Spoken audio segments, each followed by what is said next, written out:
Santiago capítulo 5. Hoy concluimos nuestro estudio sobre Santiago. Este estudio que le hemos puesto el nombre o el título de Contrastes, la serie de estudios Contrastes.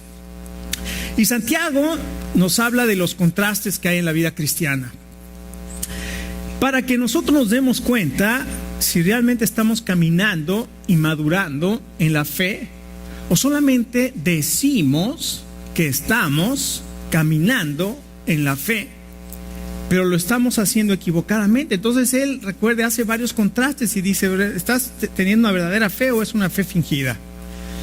¿Estás realmente siendo hacedor de la palabra o solamente oyes la palabra?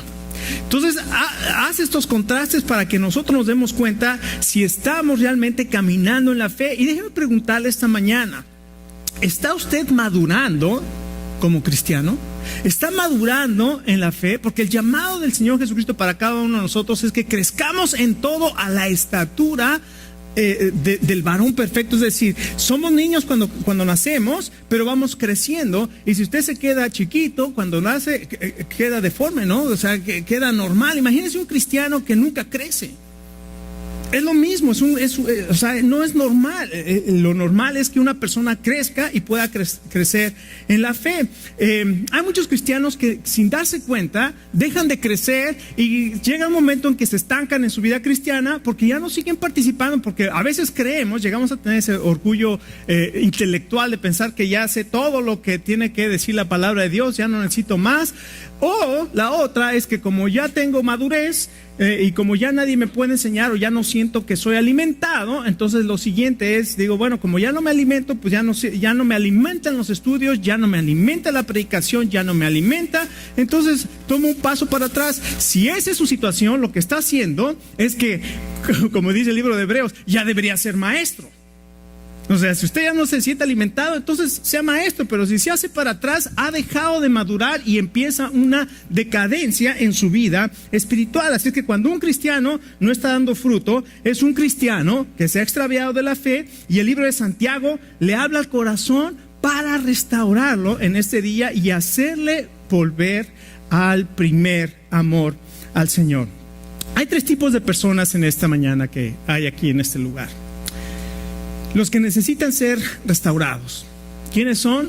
Bueno, son las personas que poco a poco se han ido alejando del Señor, que poco a poco se han apartado de las cosas de Dios, que poco a poco han ido hacia atrás. Está bien, que poco a poco ya no están caminando como deberían caminar. Esos son los que necesitan ser restaurados. Los que necesitan ser animados. Los que necesitan ser animados son los que están pasando por adversidades, los que estamos pasando por adversidades y problemas. Y esta mañana necesitan una palabra del Señor que los anime, que los restaure, que los avive, que los aliente. Y el Señor tiene una palabra de aliento también para cada uno de nosotros. Pero hay otro tipo de personas y son los que necesitan ser salvadas. Entonces hay quienes necesitan ser restaurados, hay quienes necesitan ser animados y hay quienes necesitan ser salvados. Porque en esta mañana hay muchas personas, lo dice la palabra de Dios, por cuanto todos pecamos y estamos alejados de la gloria de Dios y no podemos alcanzar la gloria de Dios, pero la misericordia de Dios es tan grande que Él vino a este mundo para mostrarnos el amor de Dios, para tomar el lugar que nosotros no podíamos tomar, pagar el precio que nosotros no podíamos pagar y darnos salvación y vida eterna, darnos propósito y salvación. Así es que Santiago nos exhorta a través de su carta a tener una vida fructífera. Y hay tres cosas que vamos a ver hoy en las cuales nosotros podemos tener una vida fructífera. Y la primera de ellas es: usted puede tener una vida fructífera aún en medio de la adversidad. Y déjeme decirle, siempre vamos a estar en adversidades. Mientras estemos en este cuerpo, mientras estamos viviendo en este mundo, siempre vamos a enfrentar adversidades. Nunca se van a acabar. A veces, a lo mejor usted hoy está pasando por una, o a lo mejor apenas pasó por una hace algún tiempo, pero otros están a punto de empezar un tiempo de prueba y adversidad. Y lo que nos dice Santiago es que en medio de la paciencia nosotros podemos ser fructíferos. A través de las adversidades, a través de la paciencia, en medio de la adversidad, nosotros podemos ser fructíferos. Fíjese cómo empieza aquí el versículo 7 al 12. Dice, por tanto, y ese por tanto, recuerda, ese por tanto es el resumen de todo lo anterior. Por tanto, hermanos, tengan paciencia. ¿Hasta cuándo? Hasta la venida del Señor. Hasta la venida del Señor. Miren cómo espera el agricultor que la tierra dé su precioso fruto y con qué paciencia guarda las temporadas de lluvia. Así también ustedes manténganse firmes y aguarden con paciencia la venida del Señor, que ya se acerca. No se quejen unos de otros, hermanos, para que no sean juzgados. El juez ya está a la puerta. Hermanos, tomen como ejemplo el sufrimiento y la paciencia de los profetas que hablaron en nombre del Señor. En verdad consideremos dichosos a los que perseveraron. Ustedes han oído hablar de la perseverancia de Job y han visto lo que al final le dio el Señor. Es que el Señor es muy compasivo y misericordioso. Sobre todo, hermanos míos, no juren ni por el cielo, ni por la tierra, ni por ninguna otra cosa, que su sí sea sí y que su no sea no, para que no sean condenados. Aquí entonces Santiago lo que hace es decir, voy a hacer un resumen de todo lo que ya vimos, de los 5 capítulos anteriores que nos habló de las diferentes adversidades. Dice, y por tanto, tengan paciencia. Así es que le está diciendo, tengan paciencia hasta la venida del Señor Jesucristo. Ahora, recuerde, ¿cuáles son los temas que ha tratado el apóstol o Santiago? En primer lugar, habló acerca de las pruebas y la tentación. ¿Estás pasando por prueba o estás pasando por tentación? ¿Sabes diferenciar cuál es la prueba y cuál es la tentación? Acuérdate, la prueba es mandada por Dios y es para sacar lo mejor de ti. La tentación es mandada y es permitida por Dios y sale de nuestras concupiscencias. Y la intención es destruirnos. Entonces, cuando nosotros seguimos nuestra naturaleza humana y caemos en la tentación, obviamente las consecuencias de haber caído son desastrosas y estamos pasando por las consecuencias de nuestra desobediencia. Y nos dice, aprende a diferenciar entre la prueba y aprende a diferenciar entre la tentación. ¿Está pasando por prueba o está pasando por tentación en esta mañana? ¿Está siendo un oidor de la palabra o solamente está siendo un hacedor de la palabra? Es decir, está realmente lo que escucha la palabra de Dios, lo pone en práctica en su vida, o le entra por un oído y le sale por el otro, o solamente es un oidor. Le está diciendo, ¿tienes una fe que realmente es viva o es una fe que es muerta? ¿Lo demuestras con tus obras? ¿Qué obras, si esta mañana te juzgaran aquí y te dijeran, vamos a ver si realmente eres cristiano, con qué obras dirías, esto es evidencia de que soy cristiano? Zócalo. Entonces ahí comenzamos a ver dónde realmente estamos.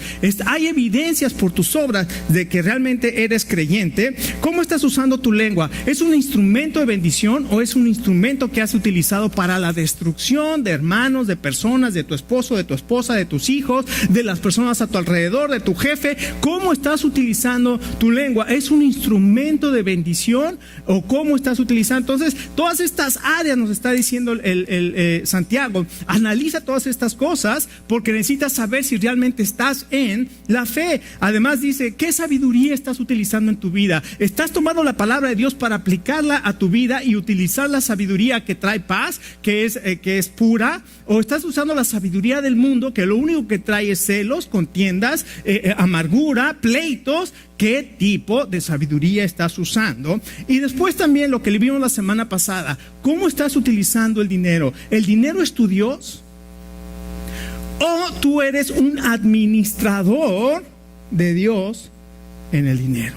¿Qué controla tu vida? ¿Dios controla tu vida o el dinero controla tus vidas? Y dice, puesto que todas estas cosas las vas a estar teniendo en tu vida constantemente, eso no se va a acabar. No es de que hoy ya puse mi ofrenda, quiere decir que ahora soy un buen administrador del dinero. A ver, síguele.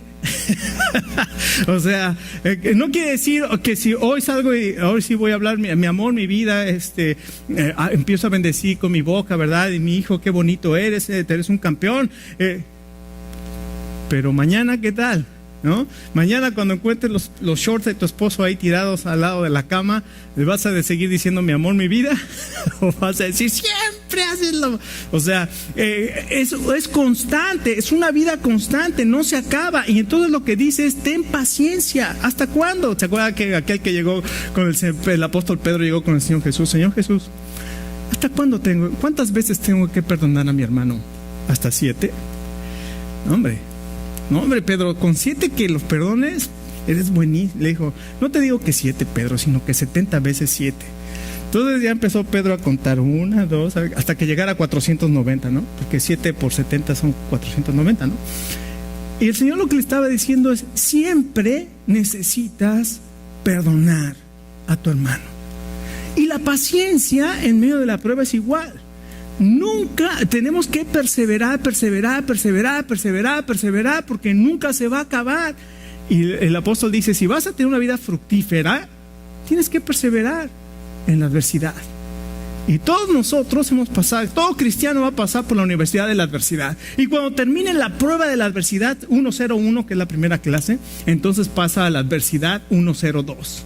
O sea, de todas maneras va a seguir, y cuando pase esa viene la 103, y entre más pasamos por adversidad, el carácter de Cristo se va a ir formando en nosotros, y nosotros tenemos paciencia y actuamos de la manera correcta. Fíjense la ilustración que pone, dice, como el agricultor que siembra la semilla. Es decir, ¿cómo puedes ser fructífero y cómo puedes tener paciencia? Prepara tu corazón como el agricultor. ¿Qué hace el agricultor? Primero viene y dice, haré lo que pude. Y usted dice, ¿qué está diciendo? Haré lo que pude. Se dice, haré lo que pueda. No, fue a arar el campo, y cuando regresó de arar el campo dije, haré lo que pude. Entonces viene y prepara primero el campo, hace los surcos, y después va y planta la semilla. Y una vez que planta la semilla, él ya no tiene más control sobre lo que pasa. ¿Por qué? Porque el que tiene control de la lluvia, que es la lluvia temprana y la lluvia tardía, es el Señor. Pero ¿qué pasa si él sale, como dice el libro de Eclesiastés capítulo 4, dice, se asoma y dice, hoy no hay nubes, hoy no planto? No prepara su corazón. Y ese día el Señor dice, una nubecita, pum, que cae la lluvia y no estuvo plantada. Entonces nosotros tenemos que estar preparados plantando la semilla. Ahora escuche, ¿qué tipo de semilla va a plantar? Bueno, déjame preguntarte, ¿qué tipo de matrimonio quieres? ¿Qué semilla estás plantando? ¿Estás plantando la semilla de la crítica? ¿Qué crees que vas a recoger? Si plantas una semilla de indiferencia para con tu esposa, para tu esposo, ¿qué crees que vas a cosechar de tu semillita de indiferencia? ¿Qué pasa si plantas una semilla de queja? Todas esas cosas que tú estás sembrando, esas semillas que estás sembrando, las vas a recoger. Ahora, ¿qué pasa si en lugar de crítica plantas palabras de aliento? Y no de mal aliento, no comas cebolla después vaya, sino palabras de aliento. ¿Qué pasa si comienzas a hablar bendición? ¿Qué pasa si empiezas a resaltar lo positivo y no las cositas que te caen gordas y que son las únicas que ves? Sino ves también todas las cosas positivas y comienzas a resaltar las cosas positivas del hombre o de la mujer de la que te enamoraste. Wow. Todo comienza a cambiar. ¿Quieres vencer el sentimiento de soledad? Bueno, ¿qué semillas tienes que plantar? ¿Cómo te relacionas con las otras personas? ¿Eres misericordioso? ¿Eres compasivo? ¿Te muestras amigo? ¿O no te importa lo que hagan los demás? ¿No te quieres involucrar que nada? Yo prefiero quedarme tranquilo en mi casa y que nadie me moleste. Y bueno, ¿cómo te vas a sentir? ¿Cómo no te vas a sentir solo?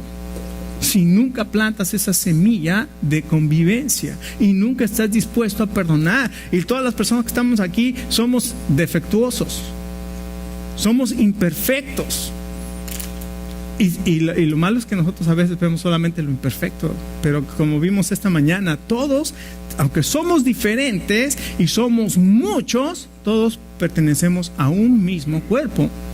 Entonces nos necesitamos unos a otros, diferentes como somos, con defectos como tenemos y virtudes como tenemos, pero nos necesitamos unos a otros.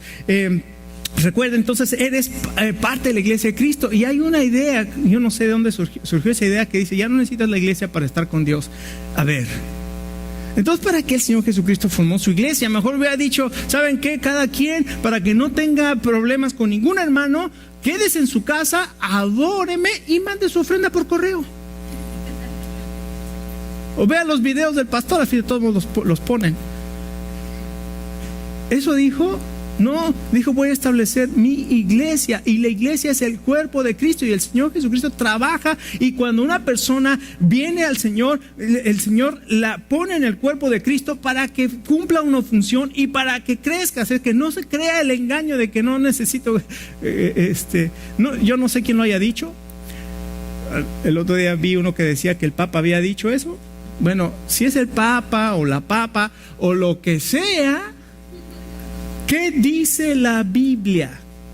Si la Biblia lo dice, créalo. Si lo dice cualquier otra persona, no lo crea. Que lo diga la palabra de Dios. Y luego dice algo tremendo. Dice, no se quejen unos de otros. Señor, ¿a poco ya sabías que íbamos a estar en la iglesia? Sí, ya sabía que iba a estar en la iglesia. Ya sabía que iba a llegar un momento que le ibas a oler los pies al de al lado y que te iban a oler a queso. Pero no te quejes. No se quejen, porque sí, entre más pasamos tiempo con una persona, comenzamos a notar sus defectos. Cuando la conocemos, cuando nos conocemos, siempre nos reímos. Hola, ¿qué tal, hermano? Pero entre más comienzo a pasar tiempo con él, empiezo a ver aquellas cositas que no nos gustan. Y dice aquí, no se quejen los unos de los otros. El juez está a la puerta. O sea, va a llegar el momento en que el Señor Jesucristo regrese. ¿Hasta cuándo tengo que esperar? Hasta que el Señor Jesucristo regrese. Tenga paciencia, o sea, no se desespere. Va a seguir creciendo, va a tener que ejercitar la paciencia, va a tener que ser misericordioso. ¿Sabe por qué? Porque la persona que está a su lado es misericordiosa con usted y está siendo paciente con usted. A ver si dice... Porque siempre dicen que hay una persona bien difícil, ¿no? Si no se ha dado cuenta quién es la persona difícil, es que a lo mejor es usted. Así es que cuidado. No solamente preparándonos cada día, sino también poniendo nuestros ojos en la meta. Dice, y aquí da el ejemplo, dice, considera los profetas. Fíjense cómo los profetas, ¿usted cree que los profetas eran populares y tenían...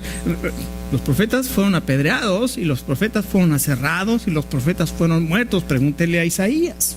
Murió aserrado a la mitad. Lo cortaron, se escondió en un árbol, y llegó Manasés, el rey más perverso que ha habido. Llegó Manasés y dijo, corten el árbol donde está Isaías. Lo aserraron y lo cortaron a la mitad a Isaías. Malaquías, otro que murió, Zacarías murió apedreado. Y vemos los diferentes, vean a los profetas fueron escogidos por Dios para dar su palabra y sufrieron. Vean, y el ejemplo máximo del sufrimiento y la perseverancia, vean a Job. Job, un varón justo, que el Dios dice, no hay un varón como él en toda la tierra. Sí, toca su carne y vas a ver si no, toca a su familia y vas a ver si no, te va a maldecir. Y durante 38 capítulos del libro de Job vemos a este hombre sufriendo de una manera terrible en su cuerpo. Y sus amigos acosándolo. Lo que pasa es que eres un pecador, Job. Lo que pasa es que tú dices que no. Y Job se enojó. El problema de Job, el problemita de Job es que estaba enojado con sus amigos. ¿Cómo lo sé? Porque al final del libro de Job, Dios le dice, Job, ahora cállate la boca. No le dijo así, ahora síguete como varón. Le dijo, síguete como varón. Ahora tú te estás hablando para justificarte a ti, acusándome a mí. Síguete como varón y yo te voy a hacer las preguntas y tú me vas a contestar. ¿Estabas tú cuando yo formé el universo? ¿Estabas tú cuando yo creé la osa menor y la osa menor? Cuando puse las estrellas y hice el Orión, cuando puse el mar y cuando le puse el límite. Dime, Job, ¿a tu mandato puede volar el águila? Dime, Job, ¿tú qué estás hablando? Y Job dijo, de oídas te había oído, mas ahora mis ojos te ven. Dice, voy a callarme, tú me vas a enseñar y yo voy a escuchar. Y finalmente le dijo Dios a Job, Job, ora por tus amigos. Ora por porque estás enojado contra ellos. Ora por tus amigos. Y fue y oró por sus amigos y Dios le regresó el doble de todo lo que tenía.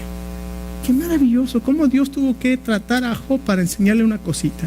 Que cuando te enojas con tus amigos, pierdes las cosas que el Señor te ha dado.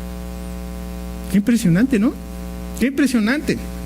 Ojalá que lo hubiera visto de esa manera desde hace muchos años y no tendría tanto problema, ¿verdad? Así es que, y luego dice algo tremendo. Ve al verso 12. Esto se parece a lo que dijo el Señor Jesucristo, que tú no jures ni por el cielo ni por el tierra, ni siquiera por un pelo de tu cabello. Más bien que tu sí sea sí, que tu no sea no. Escucha lo que está diciendo, es algo maravilloso.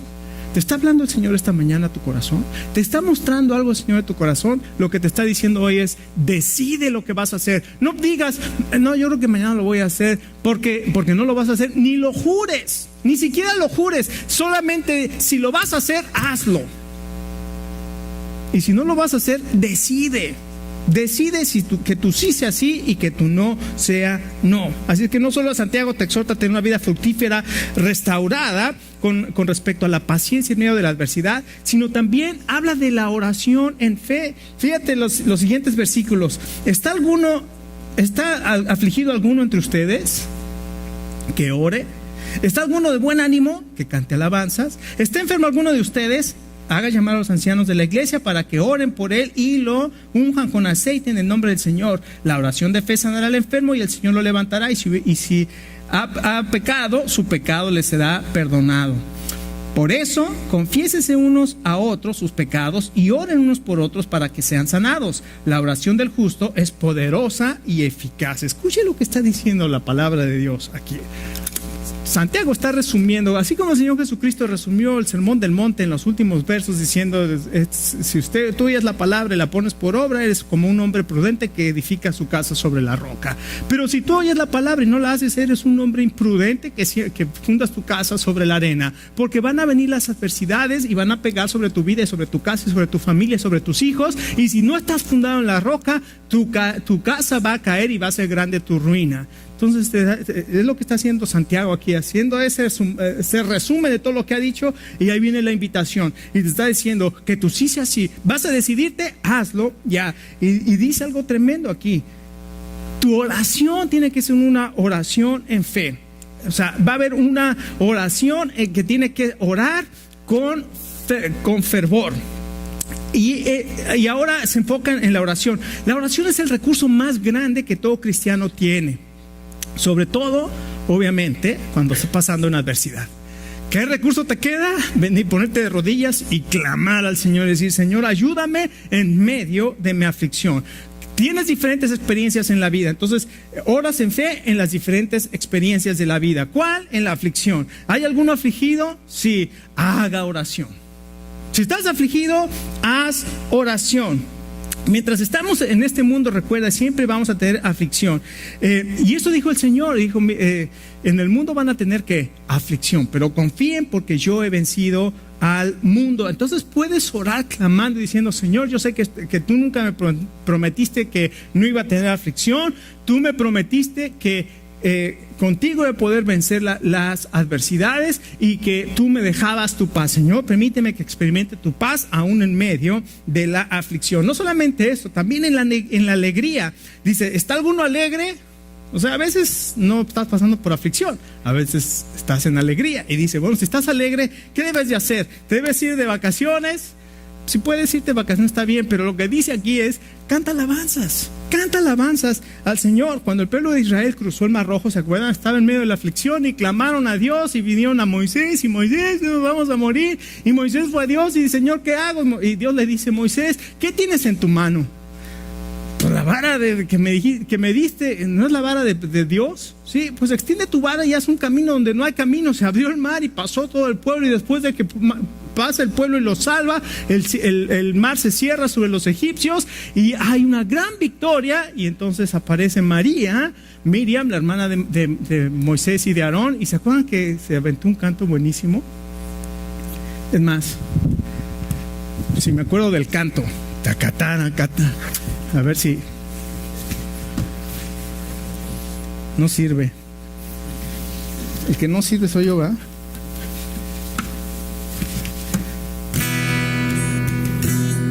¿Cómo decía ese canto? Cantaré al Señor por siempre, su diestra es todo poder. Cantaré al Señor por siempre, su diestra es todo poder.